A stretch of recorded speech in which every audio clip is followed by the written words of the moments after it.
Bonjour Nicolas Dupont-Aignan. Bonjour Sonia Mabrouk. Et bienvenue à la grande interview sur CNews et Europe 1. Vous êtes le président de Debout la France. C'est un accueil à l'Élysée et une poignée de main très controversée. Poignée de main entre le président français et le dirigeant syrien, qui est aussi un ancien djihadiste. Malgré les critiques et la polémique, Nicolas Dupont-Aignan, Emmanuel Macron met en avant une coopération nécessaire contre le terrorisme. Vous ne pensez pas, malgré tout, que cette rencontre peut nous être utile aujourd'hui en termes de renseignement, de sécurité pour notre pays ?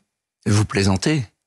Pourquoi donc? On appelle à l'aide un homme qui s'est réjoui de l'attentat du Bataclan comme président d'Al-Nosra, un djihadiste d'Al-Qaïda. Mais quelle honte! Mais hier, j'avais la chair de poule de me dire la honte de ces images. Qu'est-ce qui vous a le plus choqué dans ces images? J'ai pensé aux victimes du Bataclan.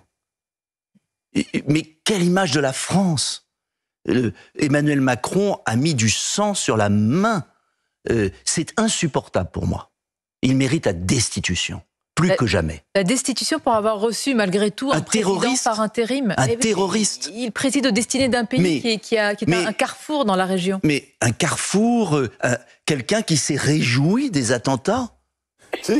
Une chose est d'avoir une ambassade, à la rigueur. Une autre... et d'avoir des rencontres à l'ONU, ailleurs, encore qu'il a fallu demander à l'ONU la permission, puisqu'il est classé comme terroriste. Évidemment, il y avait un mandat, tout à fait. Il y a un mandat, il est interdit de séjour aux États-Unis. Il est sous mandat d'arrêt. Mais quelle honte pour les victimes du terrorisme. Et il appelle au secours, il lui donne des tapes dans le dos. Mais enfin, Emmanuel Macron a perdu la tête. On entend votre stupéfaction et même davantage. Mais pour qu'on comprenne bien, monsieur Dupont-Aignan, vous, à l'Élysée, vous ne recevez que des démocrates. Non, vous faites la mais différence. j'ai jamais dit ça. Vous ne serrez la main à aucun dirigeant qui a... Ils en ont beaucoup du sang sur les mains. Beaucoup de sang sur les mains partout. Et j'ai toujours été pour la realpolitik. Mais c'est une chose d'avoir les affaires intérieures des pays et d'avoir quelqu'un qui s'est réjoui d'attentats sur le sol français. C'est pas la même chose, croyez-moi. Vous faites d'ailleurs un parallèle, vous l'avez fait sur le réseau social X, avec la disqualification en Roumanie du candidat Călin Georgescu, pour dire qu'on reçoit un djihadiste, mais qui dans le même temps, dites-vous, un souverainiste a été empêché. Quel lien vous voyez? Je fais le lien que Thierry Breton, sur une chaîne, a avoué que l'annulation du second tour de la Roumanie et l'exclusion d'un souverainiste avait été organisé par l'Union européenne. La Cour constitutionnelle roumaine, en l'occurrence. Oui, bien sûr, pour faire le travail. Mais l'inspiration était européenne. Et Thierry Breton l'a avoué, c'est pas moi qui le dis. Et donc, je me dis, mais on marche sur la tête, on reçoit un terroriste à l'Élysée, et puis on se mêle de tout, et on veut interdire la démocratie en Roumanie. D'ailleurs, les électeurs roumains ont renvoyé le boomerang à Mme van der Leyen et à M. Macron. Avec Simeone, effectivement, voilà. Simeone qui est arrivé en tête du scrutin. Mais en fait, tout est à l'envers, c'est une inversion des valeurs incroyable. Et ce qui est très grave dans le pays aujourd'hui, c'est cette inversion des valeurs. À partir du moment où le poisson est pourri par la tête, comment voulez-vous qu'on s'en sorte? Vous dénoncez avec virulence, force et de toute façon, évidemment, il faut le rappeler, vous avez tellement raison de le dire sur ce sujet-là, c'est transpartisan, on pense aux familles des victimes du terrorisme et qui ont tant frappé nos pays. Donc vous dénoncez cet accueil du dirigeant syrien, Nicolas Dupont-Aignan, mais est-ce que par exemple vous receveriez vous-même à l'Élysée M. Poutine? Est-ce qu'il faut le recevoir? En tout cas, il faut reprendre des relations diplomatiques. C'est une chose. Il faut faire la paix. C'est évident. Et une fois que la paix sera faite, et il faudra bien sûr reprendre des relations d'État à État, mais que je sache, M. Poutine ne s'est pas réjoui des attentats du Bataclan. M. Poutine n'a tué personne en France.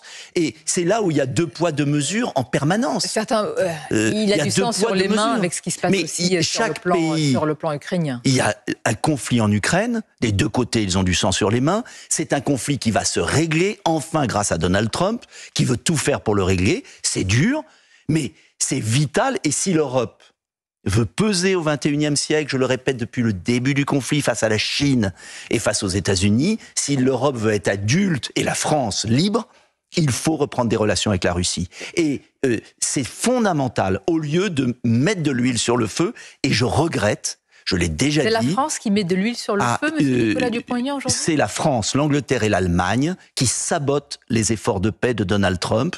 Et je suis absolument convaincu que si la France allait dans le sens de Donald Trump, faisant pression aussi sur la Russie, comme sur l'Ukraine qui ne veut pas davantage de paix, on aurait une solution. Mais si vous étiez à la tête d'un pays, vous vous contenteriez d'une trêve de 3 jours? Mais non, mais je demande un plan de paix et je l'ai proposé.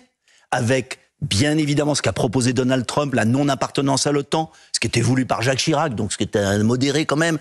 Je demande une démilitarisation de l'Ukraine, un retrait des troupes russes. On sait le chemin de paix, il va venir. Ce que je regrette, c'est que ce soit les Américains qui vont le faire. Ils se sont déjà emparés des terres rares ukrainiennes.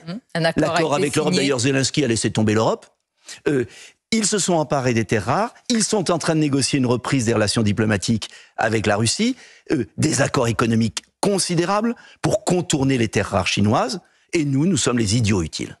En ce 8 mai, vous avez parlé tout à l'heure de la France libre. Que reste-t-il de l'esprit de résistance, tout simplement, qui anime notre pays, évidemment, depuis toujours? D'abord, le 8 mai, c'est important pour moi, pas seulement parce que c'est la capitulation allemande, c'est parce que le 8 mai, Delattre de Tassigny siège à la table des négociations. C'est un miracle du général de Gaulle. Le 7 mai, il y a eu une première capitulation à Reims. La France n'était que témoin. Et c'est le 8 mai que De Gaulle impose à la signature. Ça veut dire quoi? Ça veut dire que le 8 mai, c'est pas simplement le fait qu'on ait vaincu l'Allemagne nazie. C'est que la France est souveraine. Eh bien, moi, je vous dis une chose. 80 ans après, la France n'est plus souveraine. C'est-à-dire? Elle n'a plus de frontières. Elle n'a plus de monnaie. Elle n'a plus de budget. Elle n'a plus de loi. Et elle est en train, par la voix de ce président de la République, qui pour moi n'en est plus un, d'abandonner la défense. La défense. Qu'est-il aujourd'hui, Emmanuel Macron? Un homme qui a serré la main d'un sanguinaire et un homme qui est en train d'abandonner la défense nucléaire française à l'Allemagne. Et donc, je le dis, 80 ans après, il faut à nouveau libérer la France. C'est-à-dire lui redonner sa souveraineté. Parce que le général de Gaulle disait quelque chose d'extraordinaire. Il disait que la souveraineté et la démocratie sont les deux faces d'une même médaille. Quand on n'est plus souverain, il n'y a plus de démocratie. Et c'est ce qui se passe en France. Le grand malaise des Français, la cassure avec le monde politique. Vous savez quand il remonte? Généralement, on dit 40... Ah, vous allez me dire... 2005, le référendum violé. Non, pas Maastricht, le référendum sur la Constitution, violé.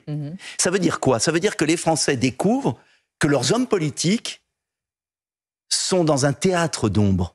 Et moi, ce que je veux faire, et c'est pourquoi je suis candidat à la présidentielle, c'est redonner sa liberté à la France. Vous nous direz sa souveraineté. Combien de divisions, monsieur Nicolas Dupont? Mais qu'importe les divisions. Combien de divisions avait le général de Gaulle? Pardonnez-moi, combien de divisions avait le général de Gaulle en 40? Vous faites la comparaison? Oui. Pourquoi?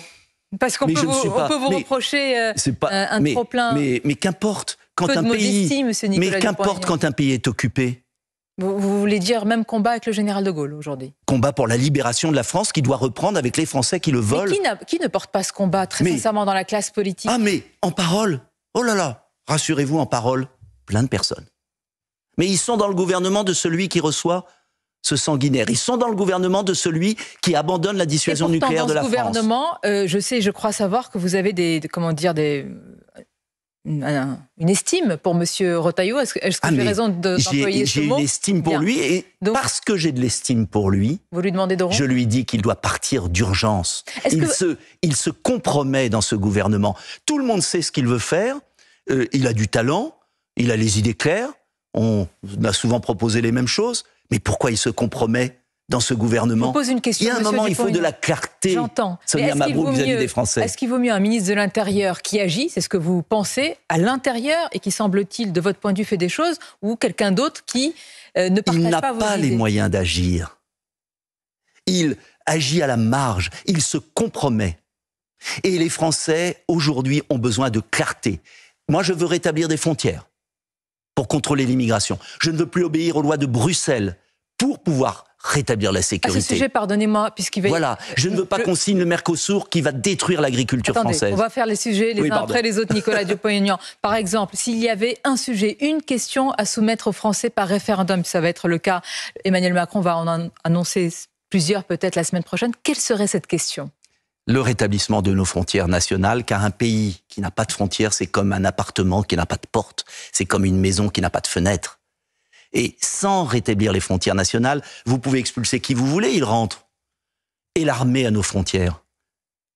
Oui, pour que enfin on puisse assurer la sécurité des Français. Et puis un deuxième sujet du référendum sur l'immigration, la suppression de toute aide sociale. Avant 5 ans de présence, de travail en France, de travail. Et là, je peux vous dire que si vous fermez les frontières et que si vous supprimez les aides sociales, là, vous allez réduire le problème migratoire. Et là, vous allez faire des économies. Et là, vous allez réenclencher la confiance des Français et des étrangers réguliers sur notre sol, qui méritent respect. Mais vous allez rétablir la confiance du pays. Le pays a besoin, Sonia Mabrouk, d'électrochocs souverains. Vous parlez de souveraineté agricole. Et nous parlerons dans quelques instants de l'Union des droites pour porter ce que vous dites, puisqu'à l'Élysée, toujours hier, Emmanuel Macron a aussi reçu le nouveau chancelier allemand, Friedrich Merz. Au programme de cette rencontre, Ukraine, droits de douane et Mercosur. Alors le chancelier, M. Dupont-Aignan, a dit qu'il voulait une ratification rapide de cet accord. On connaît l'opposition de la France à cet accord. Mais écoutez, Emmanuel Macron... Il l'a dit à plusieurs reprises. Oui, mais enfin là, Emmanuel Macron...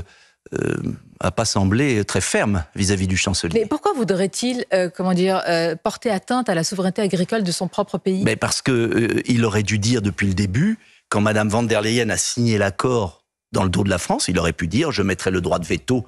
Vous savez qu'il y a le compromis de Luxembourg, obtenu par le général de Gaulle, qui permet de mettre un droit de veto quand les intérêts vitaux du pays, les intérêts vitaux de la France sont entamés par le Mercosur. C'est oui ou c'est non ? Vous savez, si les Français ne veulent plus regarder les hommes politiques, si les Français n'en peuvent plus de la politique, c'est parce que c'est jamais oui, c'est jamais non. C'est toujours peut-être bien que oui, peut-être bien que non, peut-être avec qui, comment. C'est fini. Bon.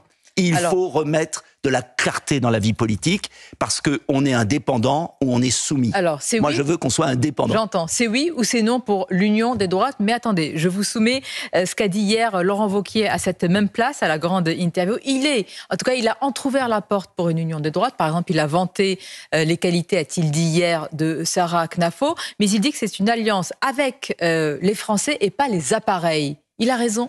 C'est pas d'ailleurs l'union des droites. C'est l'union des Français, des amoureux de la France, comme j'ai toujours dit, pour sauver notre pays. Et c'est pas le clapotis politicien. Moi, j'aime beaucoup Laurent Wauquiez, mais il est contorsionniste. Il faut aller dans un cirque. Vous l'avez jamais été ? Avec Marine Le Pen, vous avez fait quand même pas contorsionniste, j'ai assez payé et j'ai été fier de prendre parti. Parce que j'ai dit clairement, avec tous les inconvénients, j'ai dit oui, je choisis cela. Rappelons, parce qu'en 2017, j'ai dit non pour Macron. Vous avez fait alliance. Mais moi, je vous le dis, il y a des personnalités tout à fait estimables. Lesquelles, par exemple ? Avec qui vous pourriez travailler ? Mais il y a tellement de personnes de Retailleau. Vous avez toujours votre socle de environ 3%. Il y a encore quelques jours, dans le sondage... 3 à 4%, oui. Mais il y a quand même 19% des Français qui souhaitent que je sois candidat. Donc pourquoi ces 19% des Français ne disent pas voter pour moi ? C'est la vraie question. Tout simplement parce qu'on leur dit à longueur de journée « Ah ben oui, mais il n'y arrivera pas, il est qu'à 2, 3, 4 ». Ou alors ils disent Nicolas Dupont-Aignan, combien de divisions ? Mais la question, ce ne sont pas les divisions, c'est le cap. Bien. Non, avant les personnes. Vous savez, il y a des millions de Français qui veulent sauver la France. Et il y a des personnes tout à fait capables. Vous êtes bonapartiste, je suppose. Donc c'est quand même intuitif personnel. Il y a une personne qui doit incarner cela. Il y a une personnalité. Quelle est-elle aujourd'hui ? Aujourd'hui, moi je me présente. Et je dis aux gens, soutenez-moi. Parce que les autres sont très sympathiques, ils ont des très bonnes idées. Mais ils changent. Un jour, ils soutiennent Macron. Ils sont dans le gouvernement. Ils sont pas dans le gouvernement. Hier, Laurent Wauquiez, qui est un homme de qualité, nous dit qu'il veut pas travailler avec Édouard Philippe. Alors qu'ils sortent de ce gouvernement, qu'ils ne le soutiennent plus, puisque c'est un gouvernement horizon du macroniste. Bloc central et que M. Retailleau sort du gouvernement. Moi, il y a un moment, j'ai peut-être vieilli, vous savez, mais tout ça ne m'intéresse plus. D'ailleurs, là, je voudrais en parler, parce que est-ce que l'expérience compte pour être candidat et président de la République ? Marine Le Pen ou Jordan Bardella, est-ce la même chose, M. Dupont-Aignan, pour la marche suprême ? La question la réponse est dans la question. Enfin, comment penser gouverner la France au moment où il faut la rétablir dans sa souveraineté, sa démocratie, si on n'a pas d'expérience ? C'est une évidence. C'est tellement évident. Bon, mais l'important, c'est pas... Moi, ne m'entraînez pas dans les petites phrases, critiquer l'un ou l'autre. L'important, c'est de rassembler. Moi, je veux rassembler tous les patriotes. Qui représente le mieux l'électorat souverainiste de droite écoutez, en tout cas, pour l'instant, si je me présente, c'est parce que j'estime que c'est à moi de le faire. Il y en a plein qui peuvent venir. Mais il faut qu'ils rompent avec la politique politicienne. La France ne mérite plus cette politique politicienne. Il faut la censure du gouvernement, la destitution de Macron, rendre le pouvoir aux Français. Le peuple doit trancher par une élection présidentielle. La clarté, c'est la démocratie, ou la démocratie, c'est la clarté. Merci Nicolas Dupont-Aignan. C'était votre grande interview ce matin. À très bientôt.